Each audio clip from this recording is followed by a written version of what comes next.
आज भी उनका बेसिक चैलेंज क्या है कि आज वो जहां पर हैं वो उसी चीज के इर्द गिर्द ही अपनी लाइफ को जीते हैं। कल उनको कहां पहुंचना है, 10 साल बाद वो कहां पर अपने आप को देखना चाहते हैं, उनके पास कोई रोड मैप नहीं होता। That is called the vision of the life. तो अगर मैं आज कहां पर हूं, ये मेरे पास्ट में जो मैंने काम किया उसका रिजल्ट है। मैं अगर आज कंपनी का एमडी हूं तो मुझे 18 साल लगे हैं।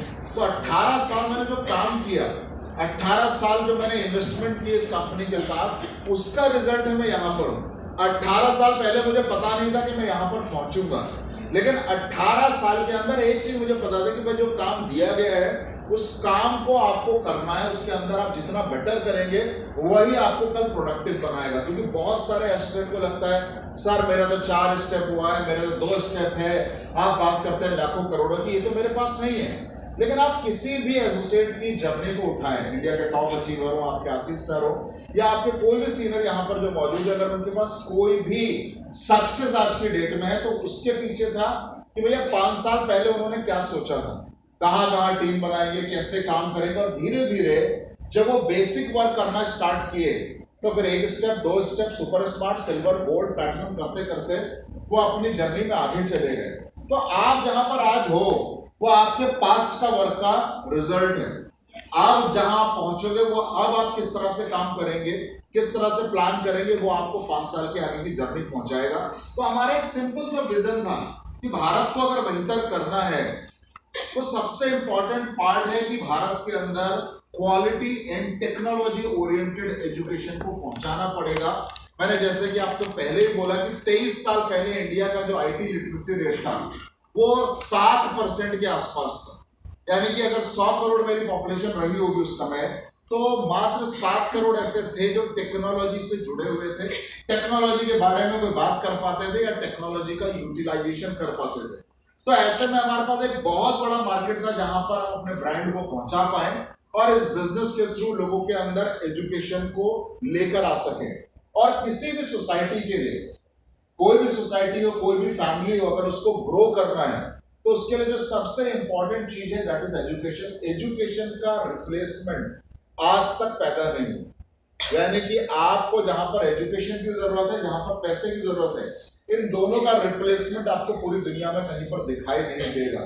अगर डॉक्टर को 5 लाख चाहिए आपकी सर्जरी करने के लिए तो आपको कहीं ना कहीं से इंतजाम करना ही पड़ेगा। आपको अगर एजुकेशन क्वालिटी चाहिए किसी कॉलेज में एडमिशन लेने के लिए तो आपका रिप्लेसमेंट नहीं चलेगा। तो यानी कि एक सबसे इंपॉर्टेंट चीज क्या है, एजुकेशन को आप कैसे समझ सकते हैं कि मान लेते हैं हम सब लोग बंदर हैं। बंदर देखा आपने? नहीं देखा तो बंदर का ऑफर भी दे सकते हैं सीनियर को। देखा है ना असली वाला? मान लेते हैं हम लोग बंदर हैं, यानी कि अब हमें सोचना भी बंदर की तरह और जवाब भी बंदर की तरह देना है। क्लियर है? अब आपके सामने एक तरफ है 1 करोड़ रुपया और एक तरफ है केले की पेटी जिसमें 100 केले हैं। क्या लोगे? केला। क्यों? क्योंकि सर उसे ऑलरेडी पता है केला ही। क्योंकि हम तो बंदर है तो क्या हुआ? 100 करोड़ 1 करोड़ भी तो ले सकते थे। बंदर ने क्यों नहीं लिया केला? बताओ। 1 करोड़ रुपए क्योंकि उसको सर बंदर समझ नहीं है कि वो केला पैसे। हाँ, बंदर को पता नहीं कि 1 करोड़ से कितने केले, उसको प्रोसेस नहीं पता। आया ना? लेकिन बंदर को क्यों नहीं पता? क्योंकि बंदर ने पढ़ाई लिखाई नहीं की ना बेटा। बंदर ने पढ़ाई लिखाई की होती तो बंदर को पता होता कि भाई इस 1 करोड़ से जिंदगी भर के केले का इंतजाम हो सकता है। तो that is the power of education. Education नौकरी के लिए नहीं है, education improves the quality of your life. आप दुनिया में जब एजुकेटेड लोगों से मिलेंगे ना तो वो लाइफ में परेशान नहीं है, वो हर दिन नई चीज ढूंढते रहते हैं।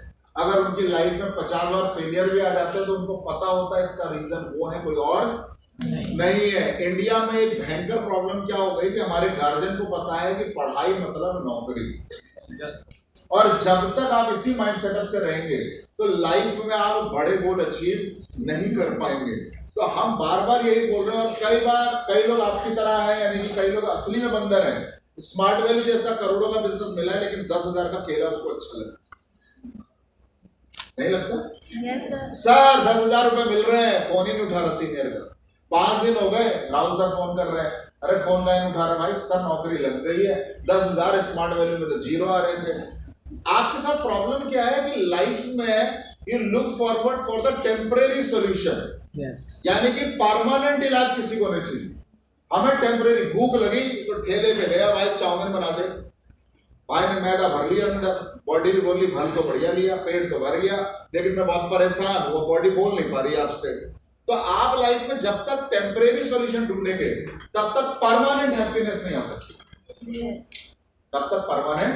क्योंकि आजकल क्या कल्चर है दिल्ली में, तो खासकर हर 2 महीने में आदमी की गर्लफ्रेंड बदल जा रही है, गाड़ी बदले ना बदले गर्लफ्रेंड जरूर बदल जाती है।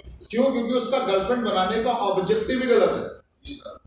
वो क्या सोच रहा, भैया पड़ोसी की है, उसकी बाइक पे कोई बैठता है, अपनी बाइक खाली रहती है, बैठा ले, उसका लॉन्ग टर्म कोई ऑब्जेक्टिव नहीं है।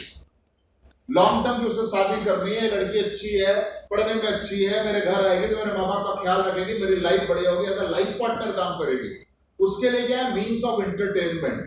तो सेम आप स्मार्ट वैल्यू में कर रहे हो, आप सिर्फ जांचने आए हो ये काम करता है या नहीं करता। जो जांचने आता है ना लाइफ में, उसके कुछ नहीं होता, और जो करने आता है उसकी लाइफ में कार भी होती है और करोड़ों रुपया भी होता है। ये हमें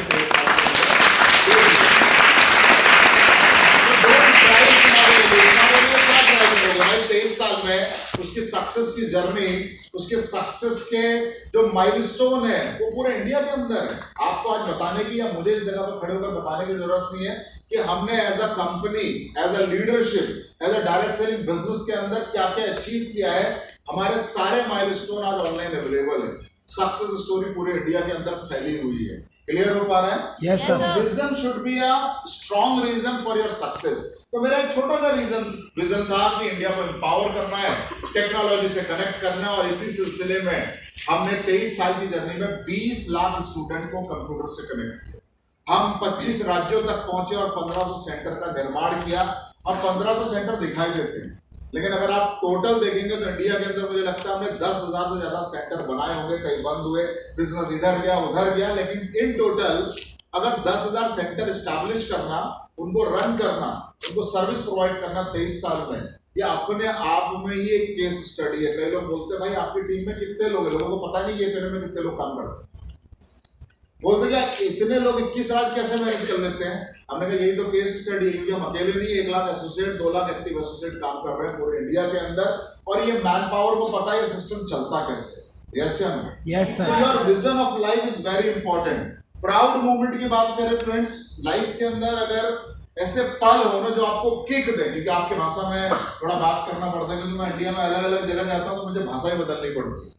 तो गुजरात में कुछ और चलता है, मतलब थेपला फाफड़ा खाकरा चलता है, आया ना।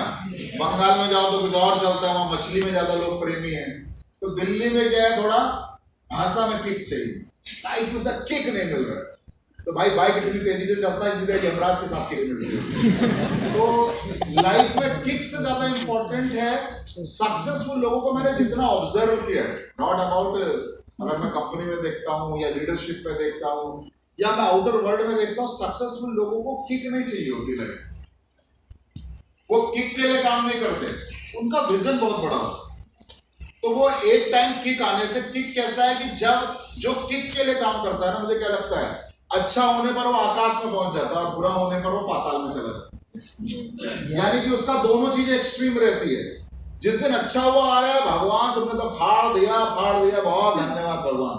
और जिस दिन बुरा हुआ उस दिन भगवान को इतनी गाली देता है कि भगवान ने सोचता कहां से लेकर आया, इतनी गाली तो मुझे भी नहीं पता। तो यानी कि उसका जो किक वाले लोग है ना, वो एकदम से ऊपर और एकदम से नीचे, पॉपकॉर्न की तरह एकदम से हवा में जाता है, वाह वाह वाह, थोड़ी देर में नीचे, उसके बाद कितनी भी आग लगा दो पॉपकॉर्न नहीं उठेगा। तो kick is not good in life. अगर आपको लाइफ में कुछ बड़ा करना है तो आपका माइंड बहुत ज्यादा स्टेबल नहीं है। आपको हर चीज को एनालाइज करना पड़ेगा, चाहे वो अच्छा हो या बुरा हो।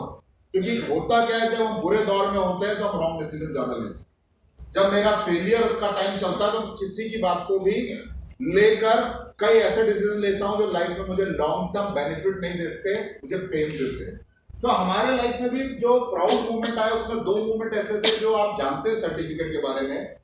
लेकिन इंपॉर्टेंट चीज है किसी चीज को जानना और किसी चीज को बारीकी से समझना, दोनों में अंतर है। मैं दिल्ली को जानता हूं, लेकिन आज भी मैं दिल्ली को उतना नहीं जानता क्योंकि मैं आलसी आदमी हूं। मैं काम के लिए भारत भ्रमण कर सकता हूँ, लेकिन मेरी बीवी बोलते कि नीचे उतर के लिफ्ट से दूध ले आओ, तो घर में चाय बने ना बने, मैं दूध लेने नहीं जाता, मैं इतना आलसी होता। तो मैं दिल्ली रहा 8 साल, आज तक मैंने लाल किला नहीं देखा, मैं बस में देखा। अच्छा लाल किला, हमको नहीं पता लाल किले के अंदर क्या है, मैंने कोई भी चीज नहीं देखी। जंतर मंतर लोग बोलते हैं धरना देते हैं, मैंने कहा अच्छा ठीक है, हमको नहीं पता। कोई बोलता है यहाँ बढ़िया छोले भटूरे मिलते हैं, यार इतने साल रहे हमको नहीं पता। वहाँ कई लोग मिलते हैं कलकत्ता, बोलते सर दिल्ली में आपने वहाँ का ये खाया, मैं कहा भाई हमने कुछ नहीं खाया, हम तो ऑफिस जाते थे वापस घर। पूछ लो डेल्टन हॉल कहाँ पर है वो पता है, पूछ लो सेंटर कहाँ पे वो पता है, लोकल मंच कहाँ पर वो पता है, वो जहाँ जहाँ ट्रेनिंग होती है सब जगह पता है, बाकी कुछ नहीं पता। उसके आसपास जो मिलता है वो पता है हमको, बाकी कुछ नहीं पता। इतना आलसी आदमी हूँ। तो होता है कि आप इन सर्टिफिकेट को दिखाते रहे, but you don't know the real values of this certificate. क्योंकि पहला सर्टिफिकेट क्या बोल रहा है, brands and leaders, brands and leaders. तो what is brand friends? Brand क्या है? क्या है ब्रांड?